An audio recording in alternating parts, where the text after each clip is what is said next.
asalaamu calaykum waraxmatullaahi wabarakaatuhu kulanti wacan oo wanaagsan daawadayaal meel kastood naga daawanaysaan kusoo dhowaada barnaamijka bandhiga oo saacadahan oo kale aad kala socotaan Kalson TV xaruntiisa magaalada London. barnaamijka oo alaab uga hadalno arrimaha Soomaaliya iyo kuwa caalamka ayaan maanta uga hadli doonaa arrimaha Soomaaliya. waxyaabaha inta badan aan falaqay doonana waxaa ka mid noqon doona shirkii midowga wadamada IGAD ee lagu soo gabagabeeyay wadanka Djibouti iyo dowladda federaalka ee Soomaaliya oo sheegtay in cadaadis ay saareen wadamadii IGAD. haddaba cadaadiskaasi iyo sababihii uu ku yimid iyo waxa laga yeelayo khilaafkii u dhaxeeyay dhinaca Soomaaliya iyo Kenya oo keenay in dowladda Soomaaliya ay xiriirka u jarto dhinaca wadanka Kenya. barnaamijka arrimahaas iyo arrimaha kale ee la xiriira gobolka Gedo iyo waxyaabaha ka soo cusboonaaday ayaan ku falaqay doonaa. waxaana maanta barnaamijka marti igu ah oo ila falanqeynaya Dr. Cali Cabdi Baab oo ah gudoomiyaha ama gudoomiye ku-xigeenka xisbiga amniga iyo cadaaladda ee Soomaaliya. Cali Cabdi Baab soo dhawo marka hore. bismillaah waa dhawahay. aad ayaan kaaga mahad celinayaa waqtigaaga. daawadayaal intaanan u guda gelin falanqeynta iyo weliba ka hadalka barnaamijka waxaan jeclahay marka ugu horeysa inaan idin soo gudbiyo wasiirka arrimaha dibadda ee dowladda federaalka ee Soomaaliya Maxamed Cabdirasaaq Maxamuud oo shir jaraa'id ku qabtay magaalada Muqdisho ee caasimadda Soomaaliya kadib markii uu ka soo laabtay wadanka Djibouti oo asaga iyo madaxweyne Maxamed Cabdullaahi Farmaajo ay uga qayb galeen shirka IGAD ayaa waxa uu ka hadlay waxyaabihii looga hadlay shirkaasi iyo weliba Soomaaliya dhankeeda iyo dhanka Kenya waxa laga yeelayo. haddaba idin soo gudbiyay marka hore bal shirkiisa jaraa'id ka bacdina falanqeynta ayaan sii wadi doonaa. galab wanaagsan. waxaan anigoo ka mid ahaa wafdigii madaxweynaha jamhuuriyadda federaalka Soomaaliya Maxamed Cabdullaahi Farmaajo kaga soo laabanay shir howleed safar howleed aan ku tagnay dalka Djibouti hadda muddo yar ka hor. waxaanan halkaas kaga qayb galnay shirkii 38aad ee aan caadiga ahayn ay ku lahaayeen wadamada IGAD madaxweynayaashooda. shirka wuxuu ahaa hal maalin wuxuuna u bilowday qaab laba geesoodyo ah oo marba ay laba dal gooni isu arkayeen kadibna iyagoo group ah oo kale ay isu arkeen halkaas oo looga sii gudbay shirka qaybtiisii weynaa ama plenary-ga ahayd. shirarkaas laba geesoodyada ah waxaa lagu xaliyey arrimo badan oo culus oo ugu darnaa inta aan la gaarin shirka weyn. dowladda Soomaaliya aad iyo aad ayay ugu diyaar garowday shirkan oo ay diyaar u ahayd in eedeymaha ay u soo jeedisay Kenya ay ku soo bandhigto oo kaga hadasho shirkaas. hase yeeshee madaxdii IGAD ee halkaas joogtay waxay aad cadaadis noogu saareen Soomaaliya in arrinkan uu noqdo mid lagu xaliyo IGAD dhexdeeda oo uu noqdo mid laga gaaro wada hadal iyo is-afgarad oo halkaas aan arrimaheena ku xalino. tallaabada ugu horeysana ay tahay in xaaladda la dejiyo ama de-escalation waxa la yiraahdo oo hoos loo dhigo xiisadda. Soomaaliya taas waa ay ogolaatay laakiin waxaanu ku xirnay shuruud ah in loo saaro guddi. arrimaha ay Soomaaliya ka ashkatoonaysay waxay ahaayeen dhowr arrimood qaarkoodna aan idin kala hadli karno qaarkoodna aan ka gaabsan doono maadaama hawshaas ay weli socoto. tan ugu culus oo ugu muhiimsan uguna maaragtay degdegta badan waxay ahayd mid ku saabsan jabhadaha ama jabhadda lagu soo abaabulay dalka Kenya dhexdiisa sida aan anagu qabno oo borderka dhinaciisa kale xuduudda dhinaceeda kale ku abaabulan taasoo IGAD ay go'aan ku gaartay in guddi xaqiiqa raadin ah loo saaro guddigaasna uu arrinkaas soo baaro arrimaha kaleeto oo ay soomaaliya tabanayso waa wax lagu xallin karo midba siday maaragtay u kala muhiimad weyn yihiin oo lagu xallin doono diplomatic channels ama qaab diblomaasiyadeed u socon doono laakiin arrinkaas ku saabsan xuduudda iyo xiisadda ka taagan taas waxay ahayd midaan rabnay in marka hore kala wanaagsan intaasi haddii aan ku dhaafno shirkaasi jaraa'id ee wasiirka wasaaradda arrimaha dibadda ee dowladda federaalka ah ee Soomaaliya Maxamed Cabdirasaaq Maxamuud oo ka hadlayay shirkii igad iyo waxyaabaha ay dowladda federaalka ah ee Soomaaliya kala soo kulantay wadankaasi Djibouti cali cabdibaab markale soo dhawow hadalka waa dhageysatay wasiirka wasaaradda arrimaha dibadda ee Soomaaliya shirkii igad iyo qodobadii ka soo baxayna waa la socotay markaad eegtid Soomaaliya iyo waxyaabaha ay shirkaasi kala soo kulantay maxaa laga fahmi karaa xilligan bismillah waa salaama Kalson TV adiga iyo daawadayaasha dhamaantiin assalaamu calaykum waraxmatullaahi wabarakaatuhu salaan kadib marka ugu horeysa ashtakada waxaa geysatay dowladda Soomaaliya iyadoo aan ognahay muddo 3 bilood ka horba yani in aysan jirin cilaaqaad safaaradeed ee labada dal Soomaaliya iyo Kenya muddo yani ku siman 9 maalmood ka horba in safiirada ay kala joogeen wadamadooda aan ognahay ayaa haddana yani waxaa dhacday in si public ah yani dowladda Soomaaliya ay u shaaciso oo ay dhahdo yani cilaaqaadkan u jirnay Kenya shirkan igad mataqaana aan caadiga ahayn waxaa dalbatay dowladda Soomaaliya iyadoo ashtaka ka gudbinayso dowladda Kenya hase ahaatee dowladda Soomaaliya waxaad moodaa in uu yar yahay biseelkeeda siyaasadeed sababtoo ah marka adiga aad yani ashtaka geynaysid ama yani aad dal kale aad la doodaysid waxaa loo baahan yahay waxyaabaha aad ku doodaysid in ay yihiin waxyaabo aan adiga beri kugu soo noqonaynin ama laga baaraan degay oo mataqaanaa si digestively inta loo calaaliyo kadib yani meel lala tago ayay ahayd marka sababtoo ah dowladda waxa ugu weyn ee hoosta aga xariiqna wuxuu ahaa jabhado ayaana lagu soo kiciyey oo lagu soo tababarayaa Kenya iyo waxaa jooga ciidamo Kenyaan oo aan ahayn AMISOM aan ahayn ayaa jooga dalkii waa labada qodob oo ugu xasaasiyeed yani ay dowladda ku doodaysay balse dowladda waxa ay halmaantay in yani Ethiopia ay ka joogaan ciidamo aan ahayn AMISOM oo ah non AMISOM ah in ay ka joogaan dalka Soomaaliya ay joogaan ay halmaantay waxa ay halmaantay haddii ciidamada Kenya ay shacab Soomaaliyeed dilayaan waxa ay halmaantay in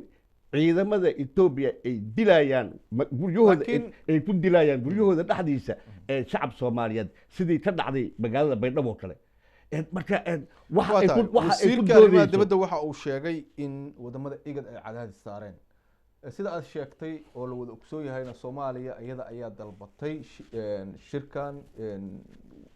dacwadda u gudbisay gudoomiyaha guddoonka shirka oo ah ra'iisul wasaaraha wadanka Suudaan marka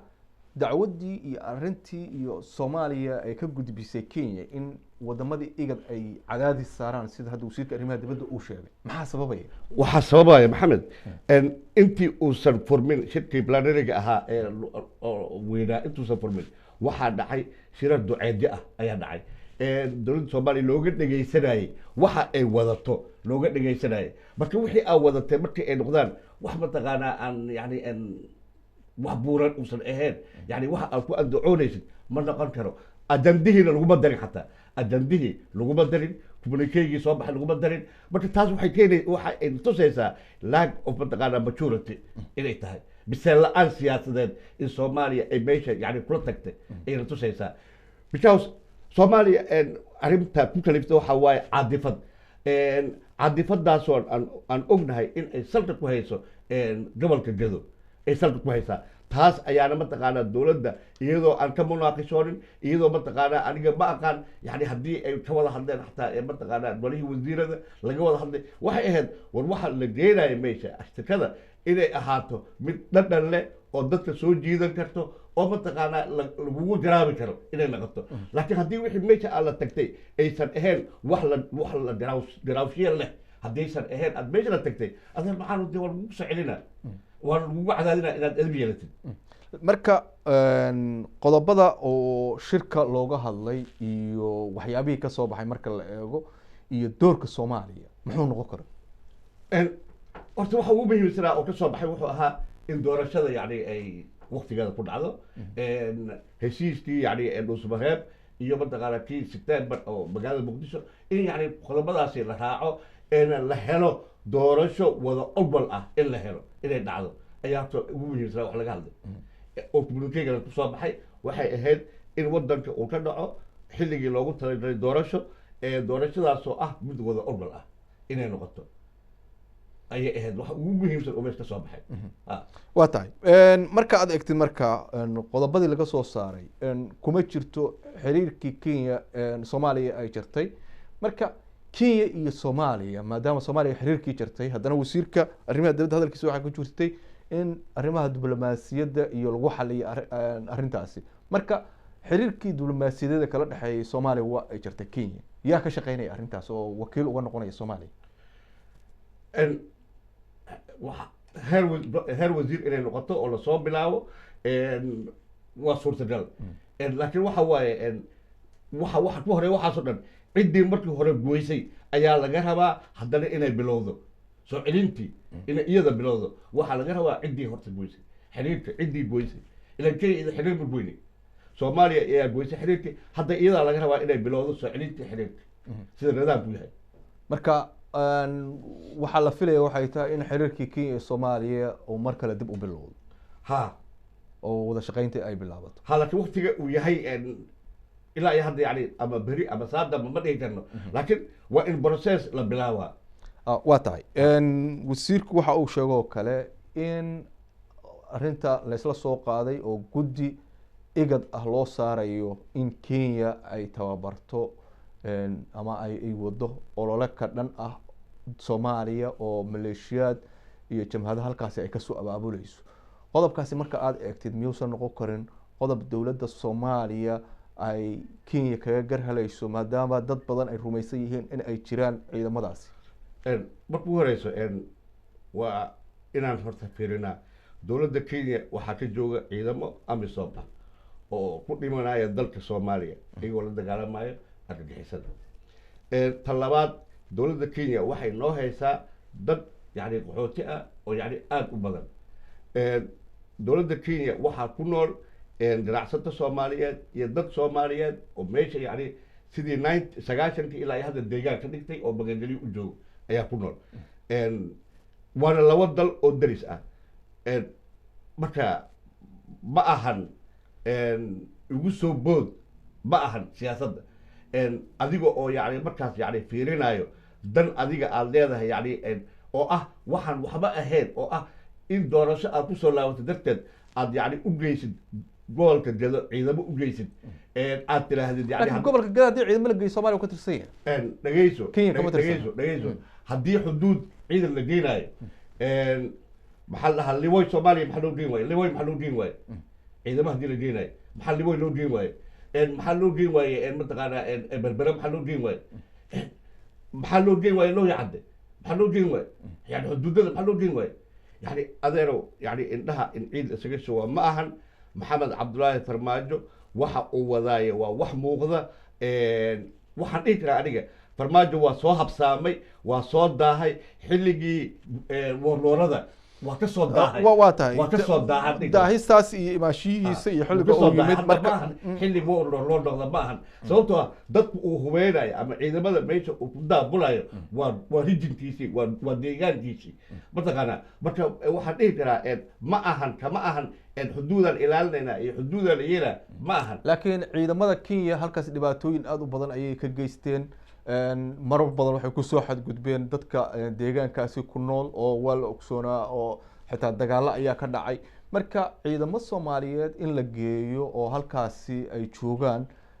maxaa loogu fahmi karaa inay tahay colaad oo aysan ahayn in amniga dadkaasi la sugayo maadaama la ogsoon yahay in marar badan ay duqeysay dhibaatooyin ay ka geysatay halkaas maxamed kuwa ma ahan laba ma ahan kenya kaligeed shacab soomaalida ma xasuuqdo mana layso xabar gudihiisa lagu laayaa shalay bay dalaa soomaali burundiga wixii tafiiq ay ku laayeen ee shacabka haddiiba yani laleeyahay shacabaa la laayay war xamaraa lagu laayaa shacabka ee amisom ku laydaa oo baabuurtooda waaweyn ay ku jeersiisaa aan ciddo ka hadlin ay dishaa ay yeeshaa marka dilka soomaaliya waxba ma ahan marka in lagu marka inaan dhahno soomaaliya waa lagu dilaa halkan lagu dilo no haddii laga hadlaayo ama laga damqanayo shacab soomaaliyeed oo la dilay iska daa kuwa kale kuwa bilan soomaaliya hoosteeda lagu dilo ayaa laga hadli lahaa ma maqashay maalin iyadoo laga hadlayo way yani arrintan gedo waxa ku nabay maxay tahay farmaajo laakiin gedo iyo dad soomaaliyeed oo isdilaya oo dhexdooda isdilaya oo xamarku isku dilaya ama meel kale isku dilaya iyo arrinta gedo oo ah in dawladda ay dad inta xuduud ka soo gudubto dad shacab ah oo meel degan ay qaar duqeyso macallimiin disho dugsi quraan arday dhiganaysa ay disho xoola ay layso waxaasoo dhan soo wax waaqic ogaay oo dhacdo ahayo taagnay ma wax cusub maahan wax nagu cusub maahan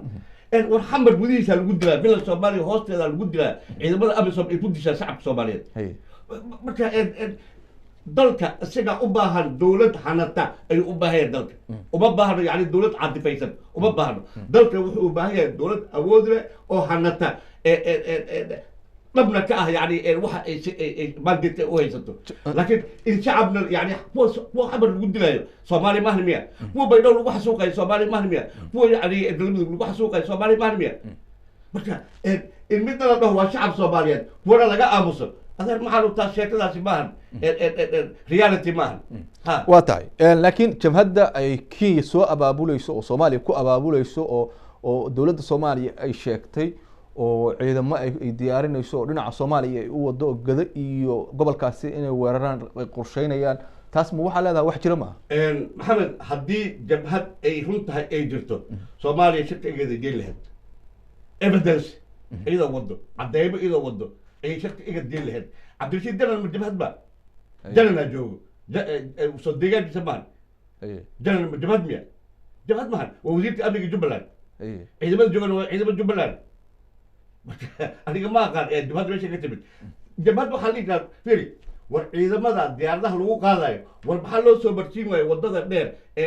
xamar ilaa iyo buulaxa maxaa loo soo marsiin waayo si yani ay ula dagaalamaan shabaabka doon ku xiran ciidan diyaarad lagu geeyey adeer maxaan ciidan maahan adeer maxaan ummadda yaan been loo sheegin gobolka gedo wuxuu ahaa gobol nabdoon oo shabaab iyagaa iska xoreeyey dhibaato kamay jirin xasilooni iyo nabaday qabeen ina farmaajo isagaa qasay oo gobolkaas gedo yani gacanta isagaan u wacaya hadda kenya inay si toos usoo farageliso sababtoo ah dhaqdhaqaaqyada uu sameynayo waa tahay wasiirka amniga jubbaland in kenya ay taageerto oo garab istaagto iyadoo ka ilaalinayso ciidamo soomaaliyeed maxaa sababay annaga weli ma arag meel ciidan kenya ay ku ilaalinaysa annaga weli ma arag haddaad noo haysa waa noo sheegi kartaa natus natus ani marhow yani waa in iska hadlaba ani waxaan u baahanahay itusi taabsi meel cabdirashiid janan ay ciidamo kenyaana ku wadaan ee yani dabaabada ku geeyeen haddaad tusaday jiraan marka ma waxaad leedahay in ciidamadaas iyo kenya ay soo abaabulaysa iyo waxaasoo dhan wax ka jira lama arko waa arrin dowladda soomaaliya ay abuuratay arrintan waa arrin laablakaca oo mataqaanaa ka fiirsasha la-aan loo abuuray waaye arrintan waa lagu degdegay siyaasadna ma ahan waa lagu degdegay sababtoo ah gado waxay ahayd meel nabdoon meel aan dhibaato ka jirin hadda waxaa la isugu geeyey dhowr iyo toban ciidan oo kale nooca aa la isugu geeyey donaada ugu dambeysa arkee diyaarada lagu daaburay kuwa uniformkala wata ayagana meesha la geeyey hadda haddii yani jubbaland ay dhahdo war deegaanka annagaa mas-uulka ah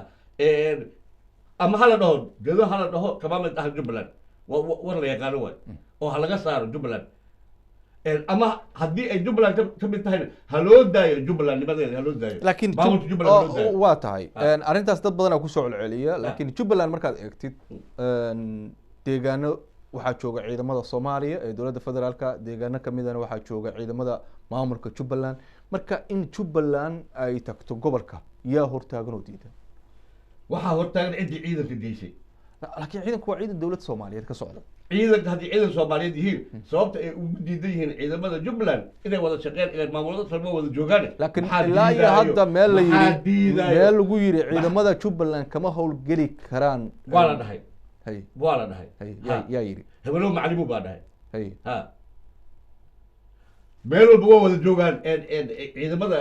maamul goboleedyada iyo kuwa dowladda meel walba si nabdoon oo wada shaqeyn ay ku wada joogaan maxaa diiday in gobolka gado ay ciidamada maxay kula tahay adiga inay diideen sababta farmaajo diidan muxuu ku diiday wuxuu rabaa in doorashada yani soloma dhihi laba magaalo laga dhigaa marka wuxuu rabaa doorashada jubbaland ka dhacayso xoogeeda inuu keensado gobolka gado si yani halkaas uga hela xildhibaan yani waxa uu fiirinaya waa wax aad u isa tiny yani waa hal tib oo bad dhexdeed ku dhex jirto uu fiirinaya farmaajo yani oo ah yani doorasho yani waxa ka weyn oo yani halaawayo ma fiirinayo marka waxaan dhihi lahay war maamul goboleedyada oo dhanbo kulligood mid aan qaldaneen male mid yani si xalaala ku yimid ma jiro mid si xalaala ku yimid oo maamul goboleedyada soomaaliya ka dhisan mid xalaal ku yimid ma jiro marka waxaan leeyahay hadda iyagoo wada xaaraan ah in yani jubbaland keligeed la dhaho waa xaaraan in la dhaho soo ceeb maaha kii yani dhiigga ku daatay dhiigga ku daatay oo yani musharax loo afduubay oo yani ninkii la tartamaya loo afduubtay oo 5 iyo 7 qofood loo dilay oo dad xabsiga loo geeyay waa laga aamusan yahay marka waxaan u baahanahay cadaalad ummadda cadaalad ayaa deeqda cadaaladda waxa ay ku dhisan tahay adiga waxaan qabaa dhammaantood maamul goboleedyada oo dhan sifa sharci ma wada dhisno xalaal ma wada ahan laakiin haddana ma ogolaan karno in yani la beegsado jubbaland kaligeed in la beegsado iyadoo ay jiraan kuwa kasii liita jubbaland oo ka xun waa tahay dowladda soomaaliya waa tahay laakiin cali cabdibaab dowladda soomaaliya keliya jubbaland maamulada kasoo horjeeda ma ahan puntland waxay kamid tahay maamulada dowladda federaalka kasoo horjeeda marka in jubbaland la yiraahdo madaxweyne maxamed cabdullaahi farmaajo waxa uu rabaa inuu doorashadaasi xildhibaano kasoo saarto oo halkaasi uu ka helo puntlandna la yiraahdo xildhibaanadu iyagaa soo xulanaya oo madaxweynuhu danka ma lahan maxaa sababaya sooma muuqanaysa markaasi in la kala qaadqaadayo oo meeshii ciidamada kenya iyo dhibaatada ay ka geysanayaan ciidamadii la geeyey loo ekaysiinayo meel doorashada looga dan leeyahay sababtoo haddii madaxweyne maxamed cabdullaahi farmaajo uu rabo in xildhibaanada iyo kushubashadu puntland ba ciidamo goy lahaa sooma jubbaland nafa u diiday jubbaland tabara u diiday ee wuu yeeli lahaa laakiin tabara u diiday dad isku duuban oo yani maamulkooda ilaashanaya oo yani ka da-weyn dowladda maanta yani waxaa ula jeedaa puntland puntland nafa u diiday farmaajo ee wuu rabay wuu farafariyey wuu isku dayay laakiin nafa u diiday naf ayaa u diiday xataa wuu awoodi la-yahay inuu geeyo ciidamada xunxunka oo meelaha uu ku daabulo mar walba muxuu u geen waayey puntland muxuu u geen waayey nafa u diiday nafay laakiin meelaha dhibaatada ka jirta ayaa ciidamada la geynayaa oo dowladdu ay geynaysaa meelaha nabdoon sida puntland oo kale in la geeyo saxba ma ahan soo maha meel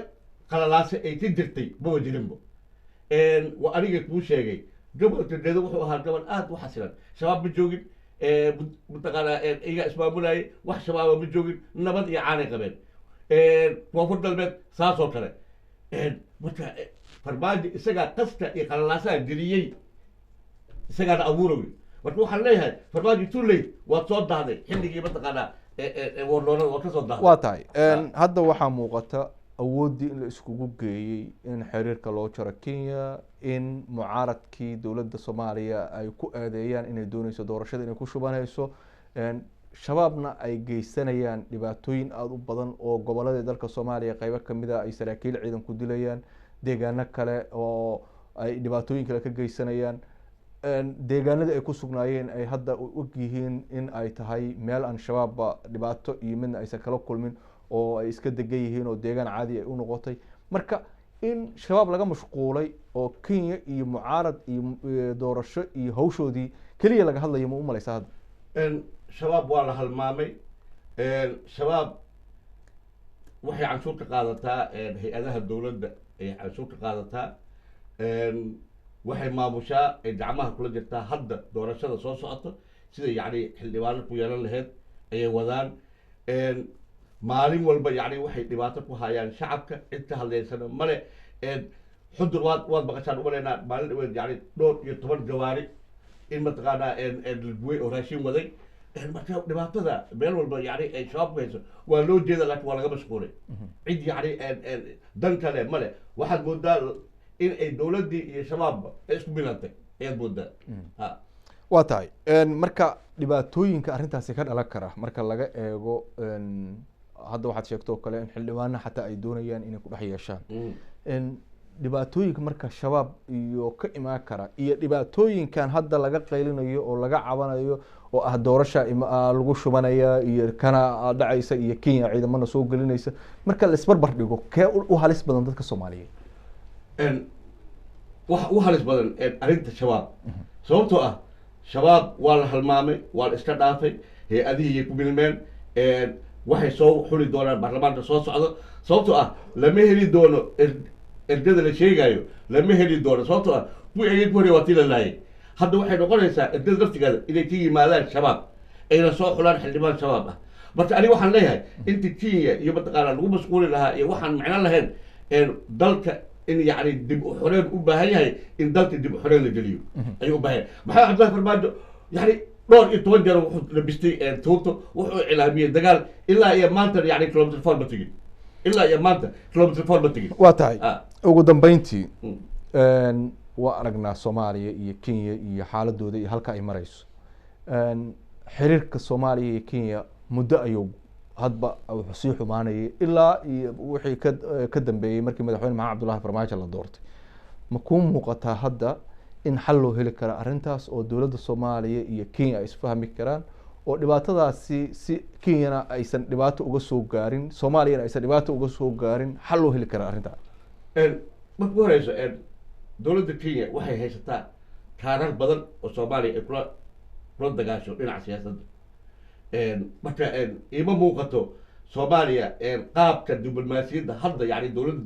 dowladda hadda farmaajo hogaamiyo qaabka diblomaasiyadeed ay ku dhaqmayso mid yacni ay kaga guulaysan karto Kenya ma ahan sababtoo ah Kenya waxay haysataa dhowr kaar ay haysataa kii qaxootiga ay haysataa kii waxay haysataa mataqaanaa Amisom waxay haysataa kii dariisnimada oo waxyaala shabaab ay ugu soo duulayo yacni dhowr kaar ay isticmaalaysaa marka dowladdan waxaad moodaa dowlad yacni يعني aad u dheeraysa iyadoo ka fiirsasho la-aan mar walba yani wax u samaysa marka ilama ahan in mataqaana laakiin way tabar daran tahay in wax kasta loogu riixo dowladda Soomaaliya oo looga faa'iideysto oo iyadoo iska qaataan saxma fiiri midab ku sheega Suudaan dowladda Suudaan